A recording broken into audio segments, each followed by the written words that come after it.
Hi again. In Apostles of Denial, which is on our basic library for JW's playlist, Edmond Gruss, an ex-witness who later became a minister of the Baptist Church, and something of a noted author in apologetic circles. Edmond Gruss here in chapter 3, some recent publications, the end of it, where on page 33, he's talking about books written favorable to the Watchtower in the 1950s, and what most people don't know about those books, which Gruss did research into and found out. He says, shortly following the Watchtower series, this is the official series on the history of the Watchtower that came out first as Watchtower articles in the early 50s, and then as the book Divine Purpose in 1959. Shortly following the Watchtower series, from a secular publishing house, Vantage Press, came Marley Cole's book, Jehovah's Witnesses, The New World Society, 1955. This book is all that the Jehovah's Witnesses could wish for as a propaganda weapon. The Jehovah's Witnesses were urged both to buy and distribute it. Cole's study was advertised in the Watchtower, and the following is a typical claim. Quote, "It presents for the first time in book form authentic information on the history, activities, and doctrinal view of Jehovah's Witnesses." End of quote. Although Cole wrote the book reputedly as a non-Jehovah's Witness, the results are the same. The Society's advertisement in the Watchtower actually terms, therefore, non-authentic much of its own history and doctrine, because of course they had already written some of their history in Watchtowers and other publications. This statement sweeps aside court records, newspaper reports, and other documented evidence as untrustworthy. Then there's a footnote to that, but more about Cole's book and who Cole was.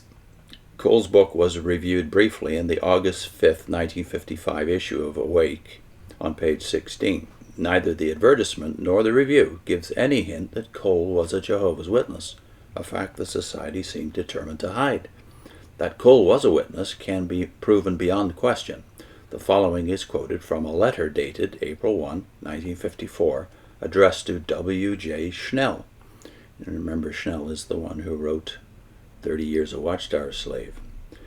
Here's the quote from the letter. "I have completed a book about Jehovah's Witnesses, having done the work under the Society's direction and with their approval on the work. When published, the witnesses themselves will of course buy a lot of copies because the Society approves the work. The Society is not sponsoring the project. They would simply like to see an authoritative work on Jehovah's Witnesses published by commercial publishers and sold like regular published material, so it may reach people who will not read the Society's own works. As for the financial accruements, whatever they are, or there are, will come to the author, me, and if I wish to contribute part or all of its earnings, I may do so. But the Society will have no connections in this respect to the project." End of quote. The letter is signed, "Yours in publishing the good news, Marley Cole." From the foregoing information, one can easily see why Cole's book became a bestseller. That Cole was a witness is also established in his article in the magazine The Nation, and he gives the citation here, June 9th, 1951, pages 539 to 541. And then Gruss goes on talking about the book itself and his opinion of the book. After reading the book, this writer was forced to the conclusion the book was very biased and not objective in the least. Cole let the statements made by the Watchtower Society on history and doctrine stand as fact.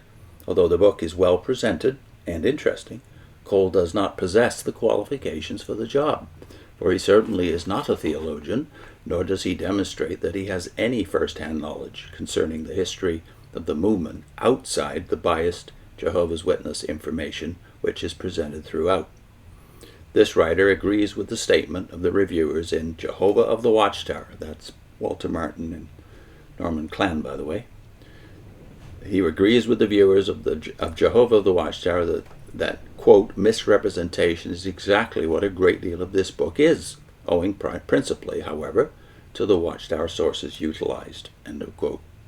And in concluding the review, again a direct quote, The authors feel that this book by Mr. Cole is on the whole untrustworthy and does not accurately present the full picture of the Watchtower, and that what it does present is a heavily biased pro-Russellite interpretation of the whole movement. Gruss goes on, as to objectivity, Martin and Klann conclude that the book is, quote, an almost complete loss, unquote. Following his Jehovah's Witnesses, The New World Society, Cole wrote another book, Triumphant Kingdom. The review of his first book would also be in order for the second. The second book doesn't seem to have had the impact even in the witness community of the first one. Now another better-known book, actually, from the history of the Watchtower. This one is acknowledged as being written by a witness, a fairly prominent witness at that. In 1957, A.H. Macmillan came out with Faith on the March, printed not by the Society, but by Prentice Hall. Macmillan had been associated with the movement for almost 60 years when he wrote the book. He was a member of the Brooklyn headquarters staff. The foreword was written by N.H. Knorr, president of the Watchtower Bible and Tract Society. The book was reviewed in the Watchtower of May 15, 1957. This book also proved to be a successful propaganda weapon. Woven into the narrative is the Watchtower system of doctrine.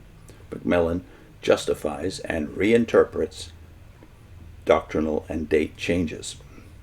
Macmillan's book seems almost an answer or parallel to the anti-Watchtower book by William J. Schnell, 30 Years a Watchtower Slave, which appeared a year before.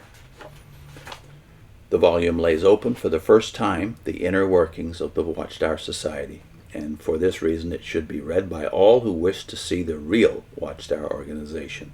This book by Schnell was followed by another, Into the Light of Christianity, which deals more with answering the doctrines of the Jehovah's Witnesses. The Watchtower Society-inspired publications are seen to be biased, non-objective propaganda tools to pull in the uninformed and unthinking. Doubtless their effect has been telling and will continue to be so. The books written to show the Jehovah's Witnesses organization in its true light are also having a telling effect. The books 30 Years a Watchtower Slave and Into the Light of Christianity have already been instrumental in freeing thousands of Jehovah's Witnesses from the Society. The book Jehovah of the Watchtower by Martin and Klann again, after its appearance in 1953, went through several printings and was enlarged to double its original size. A revised edition was published in 1974. So that's the end of the chapter. Some recent publications. Later we'll get into the Charles Taze Russell period more explicitly in Gruss's analysis. This book, as you probably pick up, is actually written in the early 1960s, although this edition was published in the 70s. I'll put in a link to Vivian's book of Schnell's book, that is 30 Years a Watchtower Slave. Vivian had an interesting take on it, not altogether positive. See you next time.